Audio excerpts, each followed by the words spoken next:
Hi, everyone. Welcome. This is Orfis Rodriguez. I'm an HR specialist and a career coach, and you're on episode 8 of Career Boost. In this podcast, we usually talk about leadership, management, skills, and talent. And today, I am so happy to welcome Cathy Jimenez. Her role is happiness coordinator at Happy Brain Science.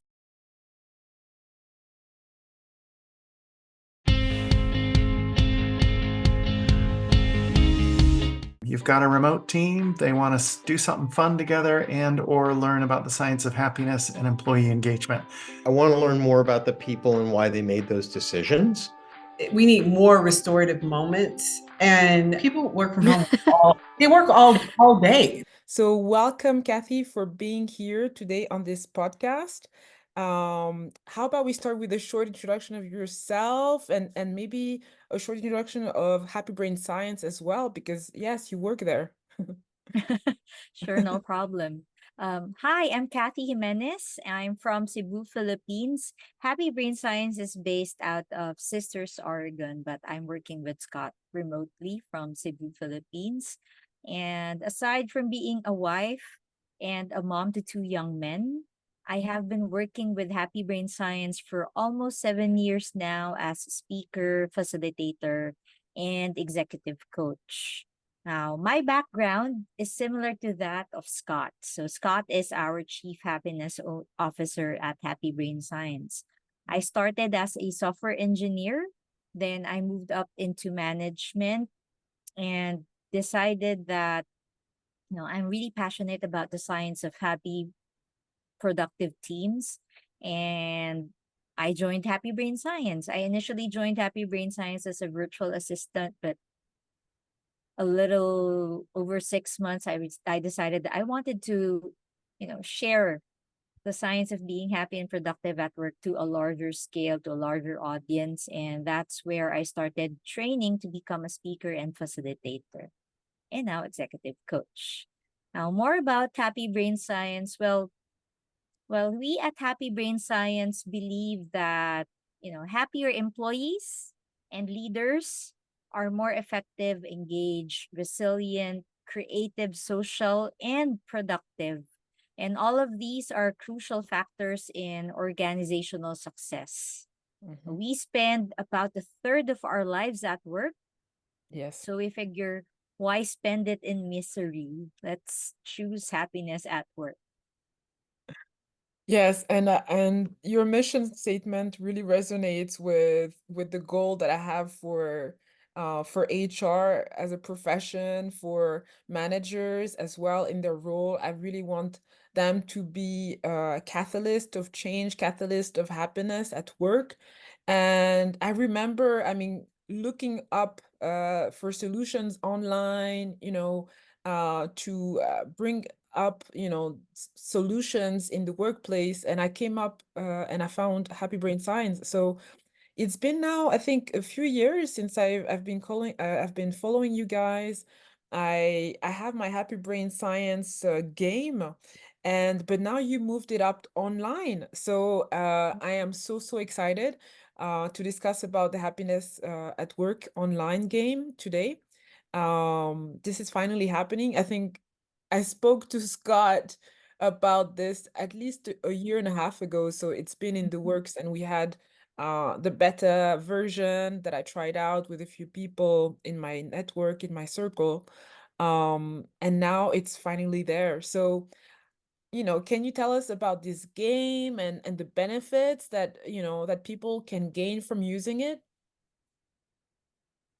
Definitely. And yes, finally it's released. It's been a long time coming, and we're all excited that it's finally out. Now, we have a physical version of the game, which you mentioned that you have a copy of, right? Now, Yes. Choose Happiness at Work Online is an online version of our physical card game, Choose Happiness at Work. Mm. And it has the same goal to boost happiness at work, and it's 100% grounded in positive psychology and neuroscience. It's a fun, effective tool that's proven to build happy, thriving teams that are remote or in a hybrid setup. Now, you can even use it to brainstorm solutions to common problems in the workplace and gamify it by crowdsourcing and gamifying change. Now, Mhm. if you ask why this game, well, it's because our mission is to help people apply science to choose more happiness, engagement, and also develop success at work. Now, our physical card game has helped thousands of people at different organizations, ranging from Fortune 50 companies to small nonprofit organizations. But you have to be in person to enjoy that game, the physical card game. So Mhm. finally, remote and hybrid teams can choose happiness at work too. So if you choose to get our game, you'll be able to host session after session with up to 8 players each, and none of them ever have to buy or install anything. Only one person can host, you can choose to have one person host the game with many different people, a variety of people joining in at any time. So you have one facilitator for 8 players overall. Correct. um and it's a gamification where you earn points, and so you vote for the most creative solution, or you vote for the funniest solution as well, I think. Yes, the most uh, creative one that you yeah. think. So if none of the cards that are given to you fit the situation, the scenario card that you are trying to solve, and you Mm. can choose the most creative or the most fun solution that you can share there. I think the most important part there as well is the discussion that happens. So because you can choose to, you know, explain why you think your card should be chosen, either as the best solution or the most creative one. And I Mhm. think that's where the fun really happens, the discussion, where you get to know what people's thoughts are and how they think about certain situations that you are presenting them with. And I think you guys picked out like a number of scenarios, a number of problems that usually people face in the workplace. Correct. Um, so these are very standard problems that you find in small, medium-sized organizations. I mean, it's not specific to a sector. In fact, it's really broad in general. Correct. Yeah. Yes. Actually, it can even apply, some of the questions can even apply to larger organizations. And there's about 50 plus Yeah. scenarios or problems that we provide, or that the game could pick randomly for you to Yeah. solve. And there's about 100 plus other solution options. You can Mhm. even choose to create your own solution. There are cards that allow you to create your own solutions. And that you can only do through the online game, if I'm correct, right? There's also a card, Also, there's also a part there in the the physical? physical card game. Oh, okay. Yes, Okay, yes. okay. Very good. So, the taglines that I saw from the launch of Happiness at Work online was, yes, increase creativity, increase engagement, increase productivity. These are, I would say, the promises of the game in a way. Do you have any statistics to back this up? How can we say, that this game is actually gonna be able to help in all three areas? Definitely, we are always basing here at Happy Brain Science. We are basing the information or whatever it is that we're sharing based on data.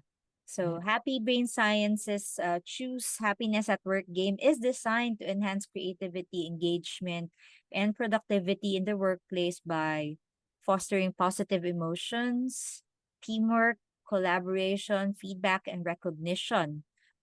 In fact, with Choose Happiness at Work, the solutions that we provide, we actually have a page providing the scientific sources supporting each of our solution cards. So Okay. we have a scientific sources page where you can find that information. But specific to the other benefits that we have talked about, um, these are all database according to data. Unhappiness or low well-being it tends to lead to a productivity drop in high pressure jobs by about 25%. And this information is actually based on a meta analysis of studies that was done by the group called the New Economics Foundation. So they looked at multiple studies and found the same thing, that if you randomly divide people into groups and make some of them miserable and the other of them happy, we would see that the other group's productivity will drop by about 25%. And the other group that was happier, their performance is actually going to increase, and even their moods are going to improve by about 25% more, give or take. Mm-hmm. And our game helps to improve happiness, thereby improving productivity as well. There are also ways like Choose Happiness at Work can promote teamwork and collaboration through various activities and discussions. So, if you do team collaboration, it can lead to increased engagement and productivity, as employees would feel valued and connected to their colleagues.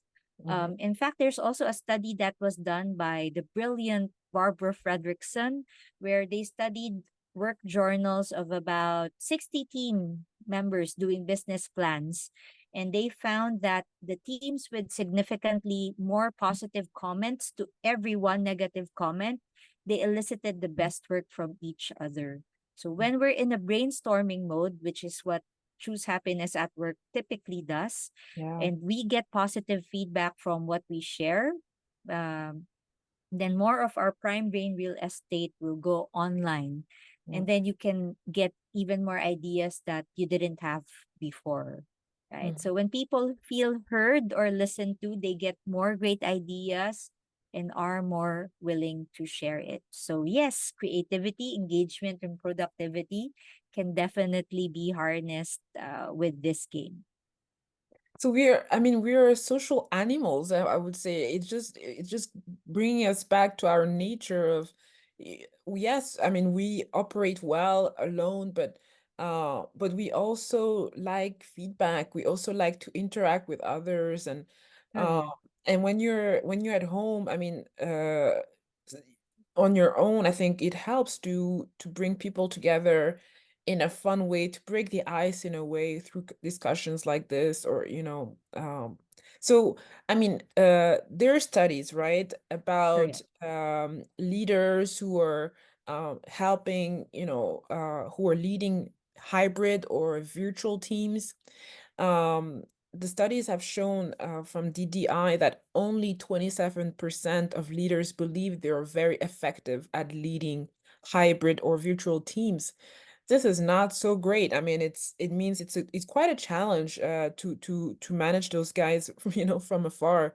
Um, how often would you recommend, like, a leader like this, to use a game like Happy Brain Science, to bring people together, to increase engagement and collaboration in their team? How long does the game last? Is it like 20 minutes, 30 minutes? Do you use it once a month? How often do you recommend people use it? Well, managers can choose to use it during meetings or any virtual activity that their team has. As to the frequency, they can play the game as frequently as they would need or want. Mm-hmm. But I would recommend that they use it in combination with other remote team building games or activities that their team would want to play, or based also on what their team needs, Mm-hmm. right? So this game fosters a lot of communication. And I think one of the most important factors that make hybrid teams or remote teams successful is the amount of communication that we do, because it's Yeah, that's very true. difficult. It's very difficult to communicate when you're just communicating via chat. There's Mm, sometimes no emotions involved in there, right? But when you mm, have a meeting online and you're playing a game and then you see people, number one, you minimize social isolation or even loneliness. mm, Even introverts need social interaction, right? So yeah. So if they play the game, if they feel that a lot more people are feeling isolated, then they can choose to play this game in order to reduce that social isolation factor by having discussions with one another in a gamified way, mm, right? um I I would recommend that they not only play the game once, they can do it like if it's the first time that they played it, they can play it multiple times, a couple of times, because if you do it once and forget it forever, it will not make a difference to how you work. Right.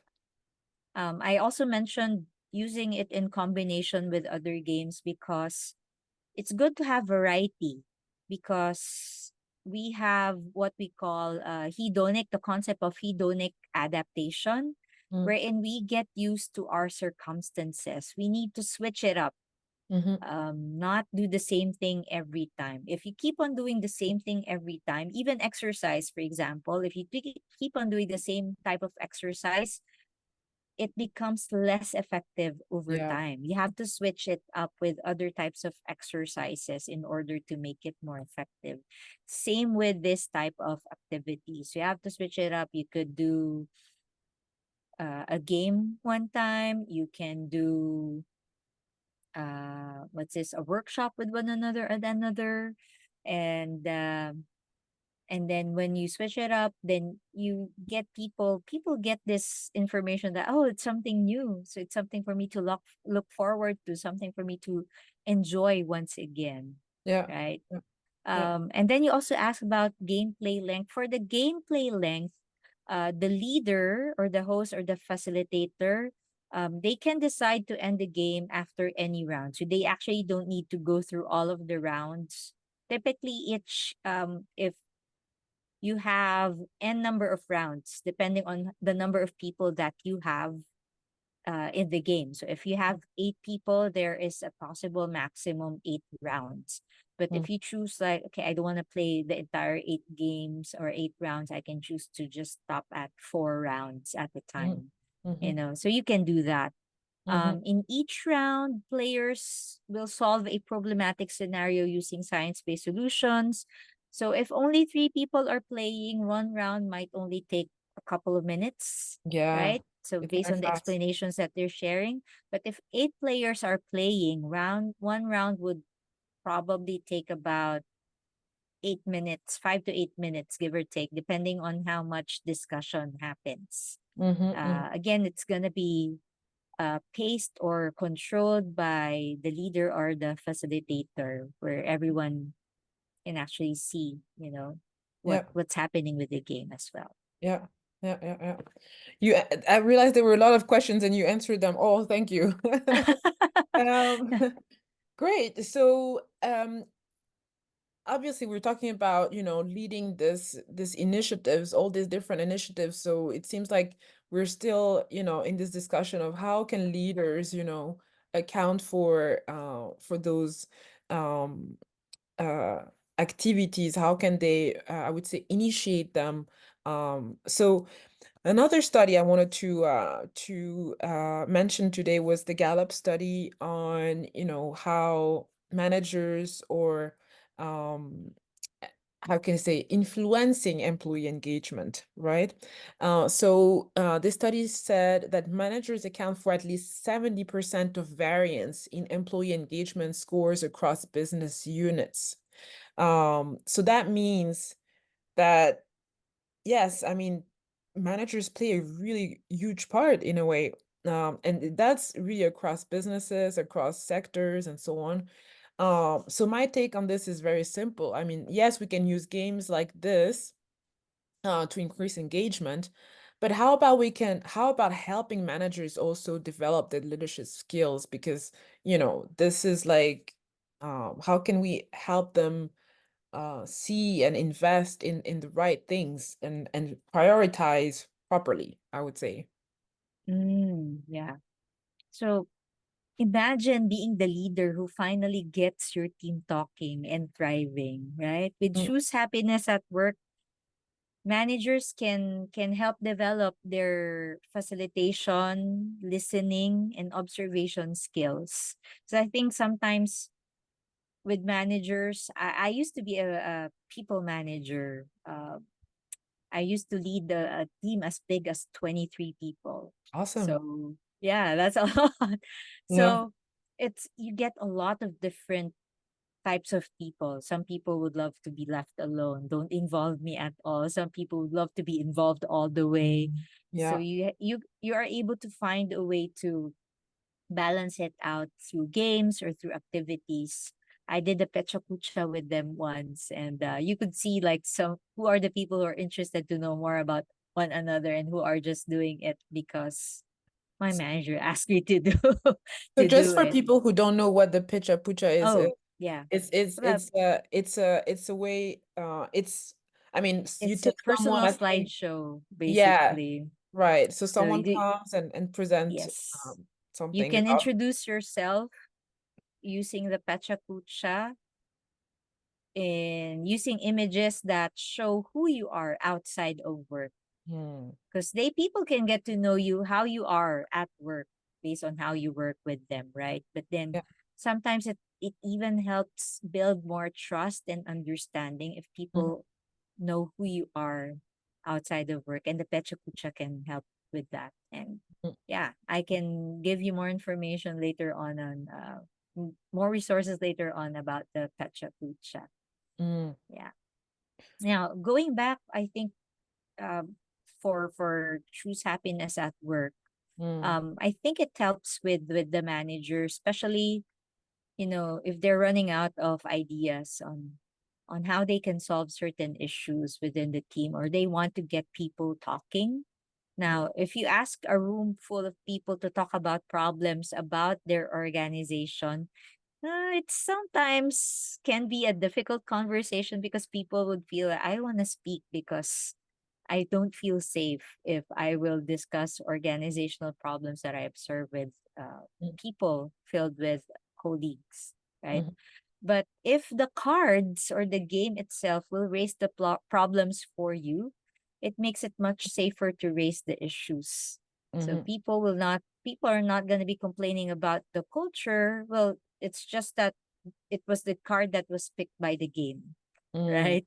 So they wouldn't volunteer information on their own that their organization struggles with communication issues. But if one of the cards they're given describes problems with communication, it's easy to choose that card as your problem or scenario card. So the manager can help with choose happiness at work. The manager can help team members can be better at facilitating and coaching their team members about you know um trying to solve the problems in a safe way, mm, because games provide what do we call a magic circle. mm, So it's like there's a separation between the game and the real world.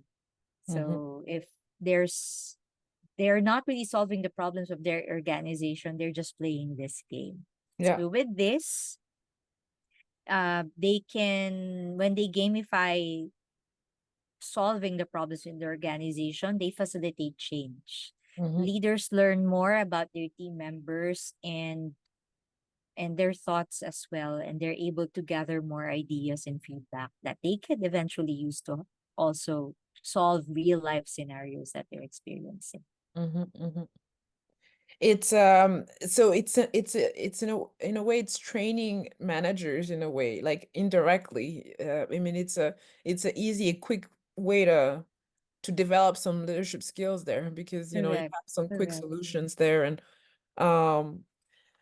Um and yet I feel like some people are really underestimating a value of the value of you know solutions like that are available, and they're very affordable as well.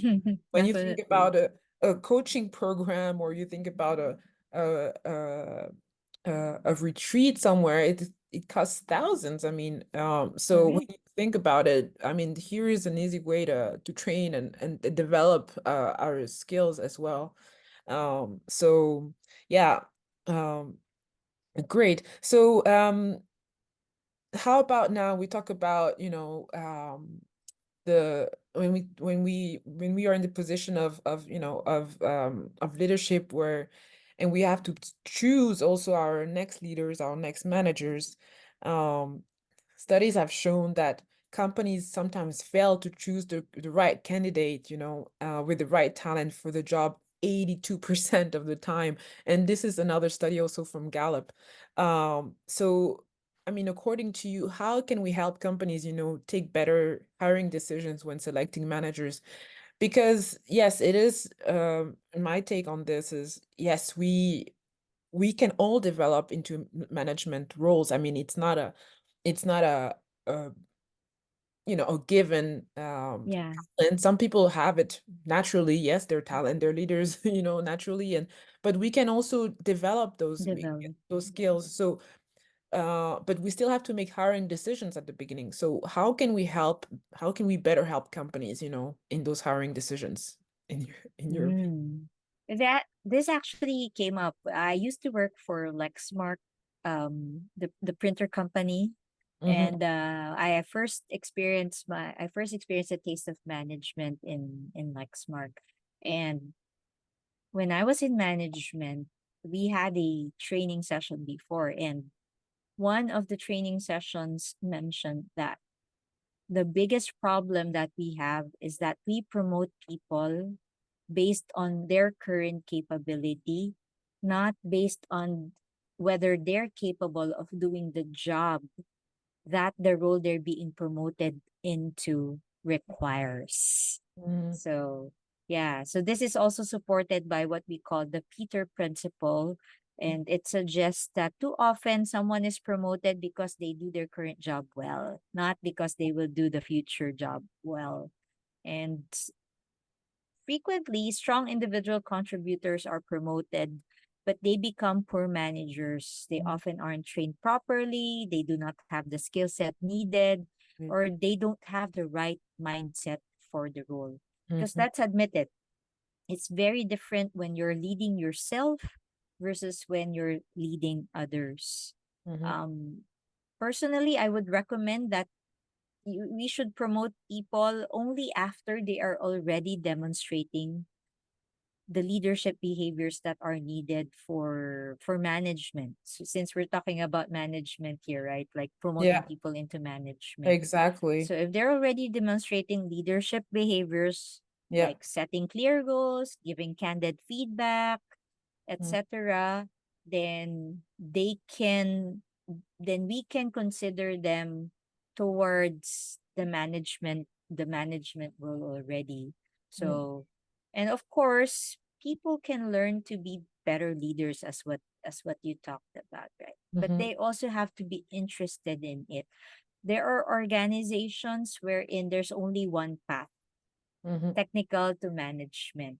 But if they're not interested in going into the management role, but they're only going into management because that's the only career paths that's available to them, mm. then we are setting them up for failure. Not Right. just themselves, but also their teams, right?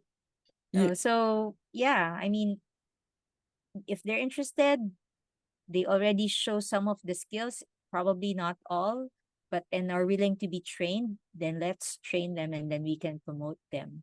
So this may be a little bit of a soft pitch, but at Happy Brain Science, we love training leaders. Mm, So we have a lot of sessions that talk about training leaders and also employees, like engaging employees to do great work happily, to gamify engagement, truly tapping your strengths and that of your team. So mm. on and all others. So sometimes training helps. It really helps in order to develop the skill set of managers and also the people that are reporting. Yeah. And yeah, I completely agree. I think you really nailed it in the fact that, Mhm. some people, yeah, they're great at their profession, they're great contributors, like you said, and we just automatically give them the management role, but it's not because you're great at this job that, so I really like your approach about, demonstrating those skills first and foremost before being promoted into this role. Um, Thank you so much, Cathy. You've been amazing. And we just to wrap this up, how can people get in touch with you, and how can they get a hold of this Choose Happiness at Work online game? Oh, they can send us an email. If they want to reach us, they can send us an email through happysupport@happybrainscience.com. Or if they want to reach me personally, they can send me a note directly via Cathy, Cathy at happybrainscience.com. Mm. If they want to get a copy of the Choose Happiness at Work online game, they can go to our website, Happy Brain Science page, and then on the menu there's the products, and then underneath that there's Choose Happiness at Work online. Mhm. And if you're listening to this podcast, you will be lucky to use a code. You can use a code to get a discount, and the code is ORPHISE, ORPHISE _15. I will put it in the description, so you can get a discount as well, through this affiliation, I would say. Great. So for all our listeners, I hope you really found this conversation helpful. My name is Orfis Rodriguez, and I'm a firm believer that we can really make this world, this work life, a better place. And this is why I enjoy doing those podcasts, and I also help leaders grow in the career, and it could be through job seeking. So if you're currently looking for a new opportunity, you want to get promoted as a manager, and you just want to get it out there with some tools, reach out to me. I will be happy to help you, maybe with your CV, your cover letter, your job search strategy, and all of that. And I also have developed a care approach program. It's just a coaching program to help leaders cultivate and really retain your talent, because it's not only about finding them, but it's also about retaining them. So if you want to know more about my work, you can visit my website, HR Solutions, SESA.com. I will put it also in the description. Anyways, thank you guys for being with us today. You can reach out to Cathy, or you can reach out to me. Either way, you're gonna have the game. Just get a hold of this game. You won't be disappointed. Feel free to support this channel with a like, a share, or comment, and I'll see you next time. Bye.